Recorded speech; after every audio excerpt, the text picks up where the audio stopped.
గురించి చెప్తున్నారన్న. 1000 రూపాయలు టికెట్ అంటున్నారు. ఇప్పుడు 1000 రూపాయలకి ఫ్యాన్స్ ఎవరైనా సరే ఎలా కూడా వెళ్తాడు, లేదంటే లేదు అవుతుంది. ఇప్పుడు రేపొద్దు 300 టికెట్, 300 సామాన్యుడు వెళ్తాడు, మధ్యతరగతోడు వెళ్తాడు, హై ఉండోడు వెళ్తాడు, ఎవడనే వెళ్తాడు. కానీ ఏంటంటే అభిమానం అనేది గుండెలో ఉంటుంది, అభిమానం గుండెలో ఉంటుంది. అది ఇండియాలో కాదు, వరల్డ్గా రిలీజ్ అవుతుంది. ఈ సినిమాలో నటించిన అల్లు అర్జున్ గారు మామూలు యాక్టింగ్ కాదు.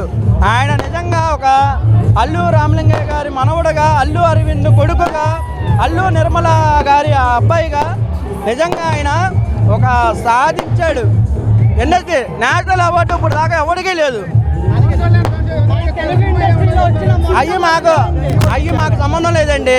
మా హీరో మా గొప్ప అంటే తెలుగు ఇండస్ట్రీలో వచ్చిన ఏకైక నేషనల్ అవార్డు మా బన్నీ అన్నకే. మా బన్నీ అన్నకి తప్ప ఇంకెవరికి రాలేదు,